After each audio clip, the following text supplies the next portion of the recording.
Apple's incredible journey from garage to global giant. The birth and death of civilizations is a thing of the past, but now we witness the rise and fall of corporations, with some becoming more powerful than whole countries.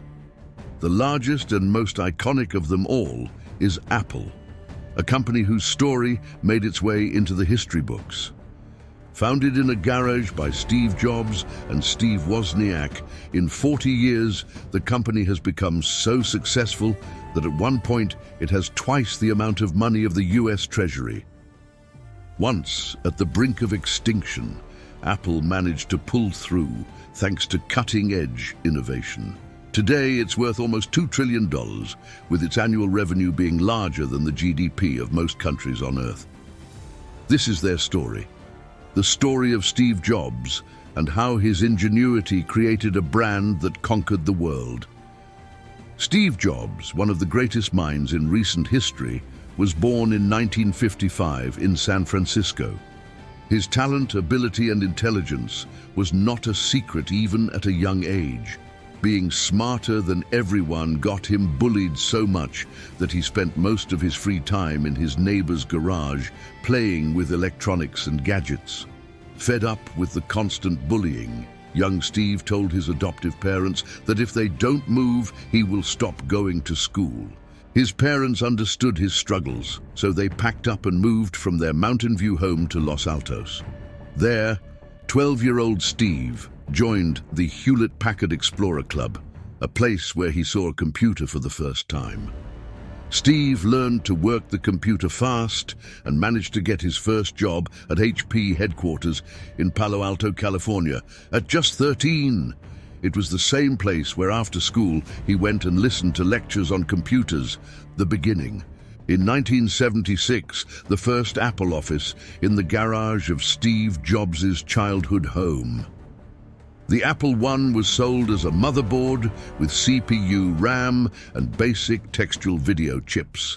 It then lacked a built-in keyboard, monitor, case, or any other human interface devices.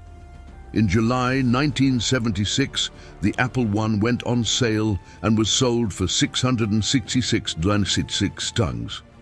Steve Wozniak took a special liking for repeated numbers, and hence the fancy number as the price. However, Ronald Wayne decided to leave the company only a couple of weeks after it was founded. Wayne then took a check of $800, which would have been worth almost $72 billion 40 years later. Wayne was the one to hand-sketch the first Apple logo, which was then replaced by the bitten Apple logo designed by Rob Janoff in 1977. The Apple Computer Inc. was incorporated on January 3, 1977. Mike Markkula, the multimillionaire who had taken interest in the Apple I, provided the company required funding and business expertise. Mike Markkula was the third employee with a one-third share in the company. He suggested a man named Michael Scott be the company's first president and CEO, as he thought Steve was too young and undisciplined to be the CEO. The Apple II and III. It was in 1977 that the Apple II was introduced, also by Wozniak. VisiCalc, the world's first killer app, a groundbreaking spreadsheet and calculating software, helped the Apple II computers to stand ahead of market leaders Tandy and Commodore PETI. VisiCalc gave users an additional reason to buy the Apple II because of its Office compatibility. With the introduction of color graphics, the Apple II was able to revolutionize the computer industry. In the years that followed, revenues grew exponentially for the Apple company, doubling every 4 months. Their yearly sales grew from $775,000 to $118 million between September 1977 and September 1980, average annual growth rate of 533%. Jobs and several employees were allowed to visit the Xerox PARC lab in 1979. It is world famous for the laser printer, mouse, Ethernet networking, and other technological accomplishments. Jobs and his engineers visited the PARC campus in return for the option to buy 100,000 shares of Apple for $10 a share. By the year 1980, the competition was growing difficult with IBM and Microsoft in the market. Apple released Apple III in the same year to compete with these companies in the corporate computing market. The Apple III was not as successful due to a design flaw. In order to reduce noise, Jobs insisted computers not have fans or vents, which in turn created problems due to dangerous overheating. Thus, the Apple III lost to IBM computers. However, Jobs had been convinced from the visit to the Xerox PARC labs that all future computers required to use a graphical user interface, GUI, like the ones used today. He immediately began the development of a GUI for Apple's next-generation computer, Apple Lisa. Unfortunately, Jobs was removed from the Lisa team due to infighting and became a part of the low-cost computer project, the Macintosh. Lisa was released in 1983 and met with disastrous sales due to its high price and limited software support. Apple went public on December 12, 1980, at $22 per share. According to EDN Network, Apple's $4.6 million shares sold out immediately and generated more capital than any other IPO, initial public offering, since the Ford Motor Company in 1956. The IPO created $217 million in wealth for Steve Jobs, the largest shareholder. The company's IPO also created 300 other millionaires instantly. The Macintosh. After being replaced from the Lisa team, Jobs became the lead of the Macintosh team. The Apple Macintosh is known as the most user-friendly computer to date. It is also known as the first mass-market personal computer to feature an integral GUI and mouse. The Macintosh, unlike Lisa, was a success thanks to the intense marketing with the iconic 1984 commercial directed by Ridley Scott, which aired during the Super Bowl, and never again. Even though the graphics hardware used was very expensive, Apple decided to sell the Macintosh for a price that would put it in the reach of home users.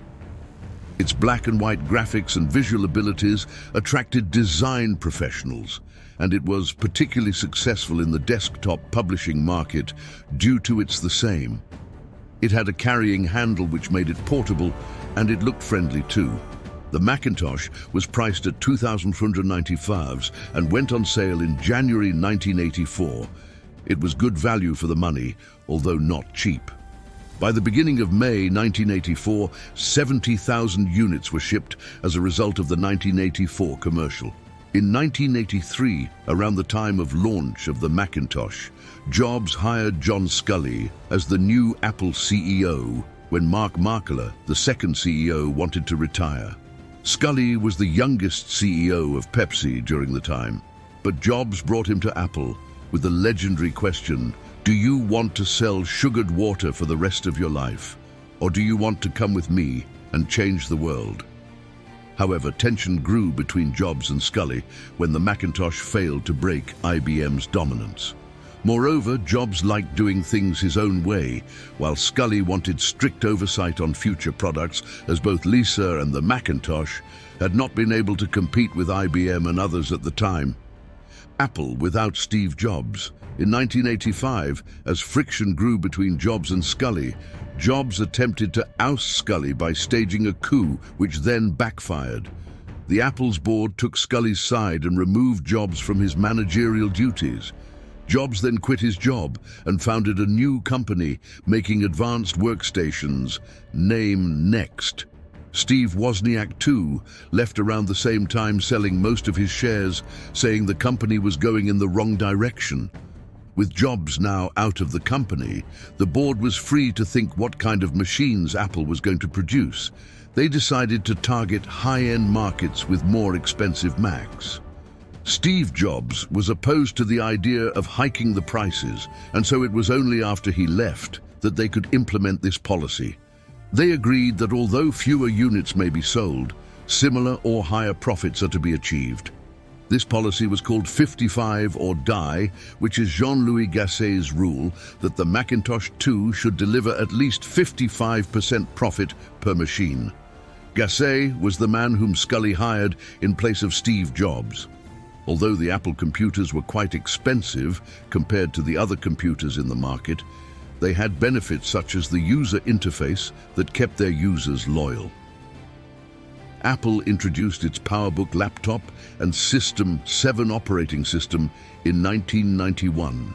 The System 7 was behind giving color to the Macintosh OS and was used until 2001 when OS X was released. The 1990s saw Apple trying to get into new markets. Gassé also took part in the development of new products, such as the Newton Message Pad and the eMate, dreaming that these products will drive the company towards new heights. However, with prices as high as $700 and functions limited to taking notes and managing contacts, these new products did not work out in the market, and the Newton Message Pad became the Apple flop of the 1990s. Gassé's tenure too came to an end in 1990. Apple then introduced the Macintosh Classic, Macintosh LC, and Macintosh TSC, which were lower-cost models, and they also managed to bring up significant sales. The decline of Apple. Apple's 55 or die policy backfired in the last years of the decade when IBM clones were getting cheaper and Microsoft's influence started to rise. Even though Macs offered an excellent library of software, they were limited. Windows 3.0, on the contrary, was on sale for cheap commodity computers. Apple needed to find its way back in the market, and so they introduced a whole new line of computers, the Quadra, Centris, and the Performer. The Performer was meant to be a stock item for department stores and other lifestyle outlets, as Apple computers were then available only through mail or authorized dealers. There was no Apple Store back then. These lines of computers were, in fact, their existing stock rebranded by adding new consumer-friendly software like ClarisWorks and Grolier Encyclopedia to attract home users. This, on the contrary, created confusion among the customers as they did not quite understand the difference between these models. Apple also experimented on products like digital cameras, portable CD audio players, speakers, TV appliances, etc., but they were all unsuccessful. Apple's market shares and stock prices continued to decline. To add to the mistakes, Scully spent a lot of time and cash on bringing System 7 to the new IBM Motorola PowerPC microprocessor instead of Intel processor. As most software were written for Intel processors, and they were cheaper, Apple had no luck finding its way back in the market. With the highly unsuccessful line of products and the costly decision to move to PowerPC, the Apple board had had enough. In 1993, Scully was fired and replaced by Michael Spindler as the new CEO, a German expatriate who had been with Apple since the 1980s. Spindler, unfortunately, had to follow through Scully's PowerPC mistake. The first PowerPC run by Macintosh was released in 1994, but Apple's misfortune continued. One reason was because of the popularity of Windows in the market then. In 1996, Spindler was replaced by Gil Amelio as CEO. Amelio made several changes, such as including extensive layoffs and cut costs. His tenure was also troubled as the Apple stock hit a 12-year low. Amelio then decided to purchase Jobs' next computer for $429 million in February of 1997 and brought back Steve Jobs to Apple. Rise to profits. Jobs convinced the board to make him the interim CEO in July 1997. Due to the huge financial losses and a 3-year record low stock price, the board agreed with Jobs. Amelio resigned a week later. During the 1997 Macworld Expo, Jobs announced Apple was joining hands with Microsoft to create new versions of Microsoft for the Macintosh. He also announced that Microsoft had invested $150 million in non-voting Apple stock. On November 10, 1997, Apple introduced the online Apple Store. Jobs was impressed by the design talent of Jonathan Ive, and they paired to rebuild Apple's status. The iMac was introduced on August 15, 1998, an all-in-one computer. Jonathan Ive led the iMac design team, and he would later design the iPod and the iPhone. 80,000 units of the iMac were sold in just 5 months as a result of modern technological features and a unique design. Jobs did not want a wide range of products and preferred to concentrate on a narrow range of products. He reduced the range of computers to 2 for businesses and 2 for consumers. He also closed down a lot of other divisions, including the Newton Message Pad. In 1998, Apple purchased Macromedia's Key Grip software project, thus expanding its video editing market. The product was named Final Cut Pro when it was launched in April 1999. It was unfinished, even at the time of its sales. Key Grip software's development led to Apple's release of the video editing product called iMovie in October 1999. The Mac OS X was introduced in place of System 7 in 2001, which was based on the operating system from Next Computers. In the same year, the iPod portable digital audio player was released, and it sold 100 million units within 6 years. Following this, Apple acquired German company Astarte, and Apple created iDVD for the consumer market using Astarte's DVD authoring technology. Apple purchased 2 companies in 2002, Nothing Real for digital composing application and Imagic for music productivity application Logic. Apple became the first computer manufacturer to own a music company after purchasing Imagic. Apple's iTunes Music Store was introduced in 2003, and the service offered online music downloads for $0.99 per song and also integrated it to the iPod. iTunes became the world's largest music retailer by 2005. In 2006, Apple finally decided to switch to an Intel-based system architecture. The MacBook Pro was Apple's first laptop with an Intel Core processor. Between 2003 and 2006, the Apple stock price increased by more than 10 times, from $6 per share to $80 per share. The iPhone was announced at the Macworld Expo on January 9, 2007. Jobs also announced that Apple Computer, Inc. would thereafter be called Apple Inc., as the company had widened its emphasis to consumer electronics as well. 270,000 iPhones were sold during the first 30 hours of its sales, and it came out to be known as a game changer for the industry. Widespread success was achieved with the introduction of iPhone, iPod Touch, and iPad products. The App Store was launched by Apple in July 2008 to sell third-party applications for the iPhone and iPod Touch. Within a month, 60 million applications were sold through the App Store, and it was able to register an average daily revenue of $1 million. Apple also became the third-largest mobile handset supplier in the world, thanks to the popularity of the iPhone. On October 5, 2011, the world stood still when news broke that Steve Jobs had passed due to pancreatic cancer.